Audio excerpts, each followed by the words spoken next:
Our Constitution was made only for a moral and religious people. It is wholly inadequate to the government of any other." End quote.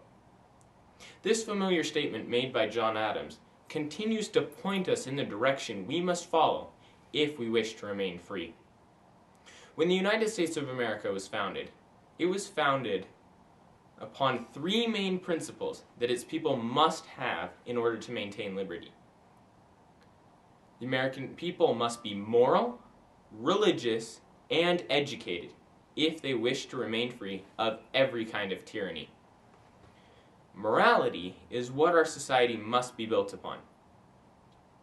John Adams articulates this perfectly when he said, quote, "Statesmen, my dear sir, may plan and speculate for liberty, but it is religion and morality alone which can establish the principles whereon freedom can securely stand. The only foundation for a free constitution is pure virtue, and if this cannot be inspired into our people in a greater measure than they have it now, they may change their rulers and the forms of government, but they will not obtain a lasting liberty." End quote. It will not matter what laws a government has, if its people choose to disregard the law. In the same way, a virtuous people can be governed by even the smallest of laws. Alexis de Tocqueville understood the key to America's success when he said, quote, "I sought for the greatness and genius of America in her fertile fields and her boundless forests. I sought for the greatness and genius of America in her rich mines and her vast world commerce. I sought for the greatness and genius of America in her public school system and her institutions of learning, and it was not there. I sought for the greatness and genius of America in her democratic Congress and her matchless Constitution, and it was not there. Not until I went into the churches of America and heard her pulpits flame with righteousness did I understand the secret of her genius and power." End quote.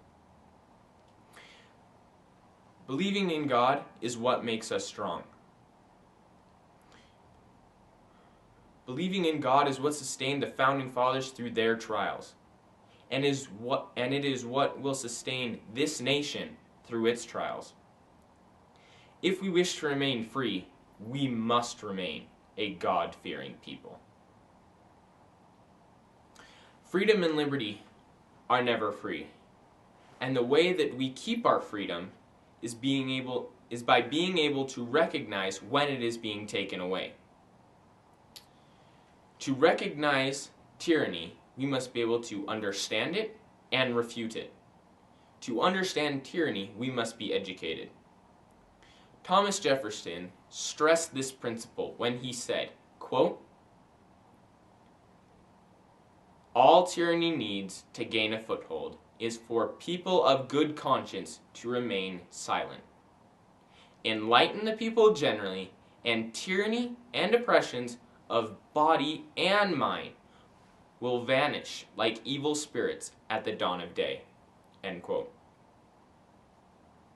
Despite the numerous schools we have today, it is no small thing to be educated according to correct principles. And if we wish to remain free, it is something we cannot neglect. In conclusion, the principles of morality, religion, and education are all intertwined. If we start to neglect one, we will soon start neglecting the others. Religion defines morality. Morality guides our education, and our education, with God's help, will set us free.